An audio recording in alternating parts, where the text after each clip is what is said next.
Hero Vijay Devarakonda Rashmika engagement నిన్న విజయ్ దేవరకొండ ఇంట్లో పూర్తయిన వేడుక. అత్యంత సన్నిహితుల మధ్య నిశ్చితార్థం. 2026 ఫిబ్రవరి నెలాఖరులో ఫేమస్ డెస్టినేషన్ స్పాట్ లో వివాహం. కొన్నేళ్లుగా రిలేషన్ లో ఉన్న విజయ్ రష్మిక జంట.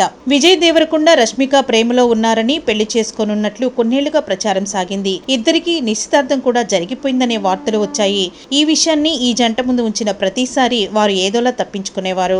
ఇప్పుడు ఆ వార్తలు నిజమయ్యాయి. త్వరలో విజయ్ దేవరకొండ రష్మిక వివాహ బంధంలోకి అడుగుపెట్టనున్నారు. ఇరు కుటుంబాలు కొద్దిమంది బంధువుల సమక్షంలో హైదరాబాద్ లో నిన్న ఇద్దరికీ నిశ్చితార్థం జరిగింది. వచ్చే ఏడాది ఫిబ్రవరిలో పెళ్లి చేసుకోనున్నట్లు సన్నిహిత ద్వారా తెలిసింది. చెలో సినిమాతో తెలుగు తెరకు పరిచయమైన రష్మిక తొలి సినిమాతోనే సూపర్ హిట్ అందుకుంది. తదుపరి గీత గోవిందం సినిమాతో విజయ్ తో కలిసి నటించి హిట్ పేరుగా నిలిచారు. ఆ తరువాత డియర్ కామ్రేడ్ లోనూ ఇద్దరు కలిసి నటించారు. ఇద్దరు రిలేషన్ లో ఉన్నట్లు వచ్చిన వార్తలను ఎప్పటికప్పుడు ఖండిస్తూనే స్నేహితులమనే చెప్పారు. ఇద్దరు కలిసి టూర్స్ కి వెళ్లడం, పార్టీల్లో పాల్గొనడంతో రూమర్స్ కొనసాగుతూనే ఉన్నాయి. ఇప్పుడు నిశ్చితార్థ వార్త అభిమానులకు సర్ప్రైజ్ నిచ్చింది.